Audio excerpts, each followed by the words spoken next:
aujourd'hui dans une nouvelle vidéo. Moi je reprends là tout de suite pour les vidéos. Comme vous voyez, on va regarder celle-là. Attendez, celle-là, encore pire. Non, regarde les gamins. Salut, il nous arrivait quand on était petit que nos parents nous punissaient quand on faisait des bêtises. Mais cela ne durait qu'un temps, puis on recommençait souvent à faire d'autres conneries plus tard. Mais on va découvrir dans cette vidéo qu'il y a des parents qui ne rigolent pas du tout avec leurs enfants. Vu qu'on va voir 5 parents ayant tué leurs enfants. Let's go. Numéro 1, Andrea Yates. C'est à Austin, plus précisément dans la banlieue de Clear Lake, que vivaient Andrea et Russell Yates depuis leur emménagement en 2000. Le mari avait un emploi stable en tant qu'ingénieur à la NASA et la femme était infirmière mais était devenue femme au foyer. Mais c'est le 20 juin 2001 qu'Andrea Yates avait appelé la police en leur disant qu'elle avait besoin d'aide. Une fois la police arrivée sur les lieux, ils avaient découvert que la femme était allongée sur le lit avec 4 de ses 5 enfants sous la couverture qu'elle venait de noyer. Le dernier de ses enfants était toujours dans la baignoire. C'est donc 8 mois plus tard que s'ouvre un procès. La femme avait reconnu avoir tué 5 de ses enfants, mais bizarrement les avocats avaient décidé de plaider non coupable. On apprit donc que le psychiatre de la femme, 15 jours avant le drame, avait décidé de ne plus prescrire un médicament puissant censé calmer les épisodes psychotiques de cette dernière. Au fil des jours, le procès continue à monopoliser plus de personnes, comme le mari de la coupable, des groupes féministes, les autorités médicales et les services sociaux. Au final, si Andrea avait été suivie par les médecins et si elle avait été traitée convenablement, peut-être que rien de tout cela ne serait arrivé. Attendez, pause.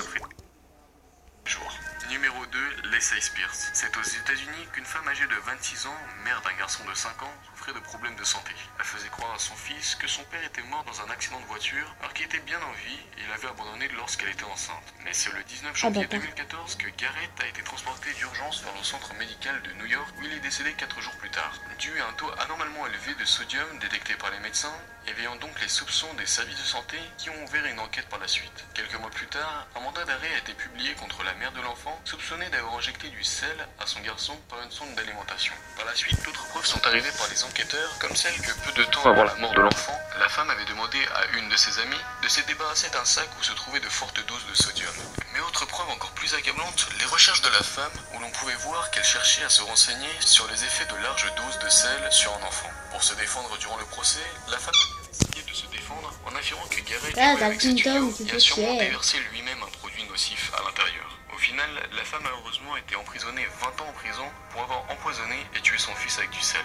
Numéro 3. Michelle Blair, originaire du Michigan, est une femme âgée de 36 ans qui a fait vivre un enfer à ses enfants. La fille aînée raconte dans un magazine que sa mère a toujours été violente et qu'elle frappait ses enfants avec un fer à repasser brûlant et les torturait. Elle raconte aussi qu'un jour, la mère avait attaché une ceinture autour du cou de son garçon, Stephen, en lui jetant de l'eau brûlante. Elle l'a étouffé par la suite avec un sac plastique. Lorsque le garçon de 13 ans était mort, Michelle Blair avait enroulé son fils dans un drap pour placer son corps dans le congélateur. Quelques mois plus tard, vient le tour de sa fille de 9 ans de vivre l'enfer à son tour. Après une altercation entre les deux femmes, la mère avait étouffé la fille avec un sac plastique pour au final la tuer et enfermer le corps dans le congélateur avec son frère. À ce moment, les deux enfants encore en vie avaient l'interdiction d'aller à l'école pendant plus de 2 ans ou de voir quiconque. Mais c'est quelques mois plus tard, alors que les autorités venaient pour expulser la famille pour leur loyer impayé, qu'ils découvraient alors les 2 enfants morts dans le congélateur. Une fois arrêtée par la police, la femme avait bien essayé de plaider non coupable malgré les accusations de ses propres enfants. Et au final, elle se retrouva condamnée à perpétuité en échappant à la peine de mort.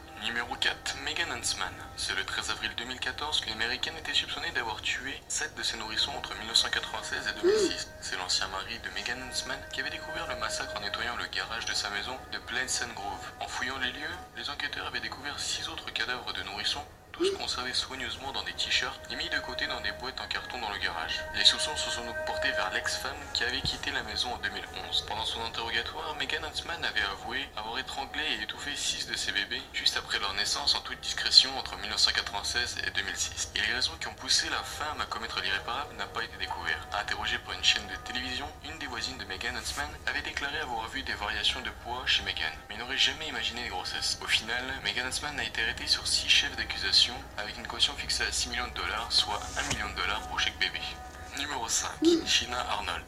Là, je vous préviens, on est face à une histoire complètement horrible et qui pourrait choquer les âmes sensibles. C'est dans l'Ohio qu'une femme de 33 ans, se nommant Sheena Arnold, a tué sa petite fille d'une manière complètement barbare. La femme avait avoué à la police qu'elle avait placé son bébé dans le micro-ondes avant de s'en aller. Selon les experts médicaux, la petite fille de 6 mois est décédée suite à de multiples blessures après avoir été exposée à des températures d'environ 45 degrés. D'après les enquêteurs, la femme était en train de se disputer au sujet de la garde de l'enfant avec son père jusqu'à ce qu'elle fasse l'irréparable. Suite à ce geste, la femme a été jugée coupable de multiples reprises, mais nie entièrement toutes les accusations, jusqu'à ce que les enquêteurs retrouvent l'ADN de la femme avec avec celui de l'enfant dans le micro-ondes. Bien évidemment, la femme de 33 ans a été condamnée à la prison à vie et a été jugée coupable à tous ses procès. Voilà ce qui conclut cette vidéo. N'hésitez pas à me dire si la vidéo vous a plu en mettant un énorme like et de mettre un sujet en commentaire que vous aimeriez voir pour la prochaine. Faites comme lui. Enfin, faites comme moi.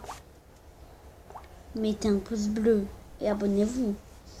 C'est jamais 405, mais il a marqué J4S5. Bref, moi les gars, je vous dis à toute heure, ciao.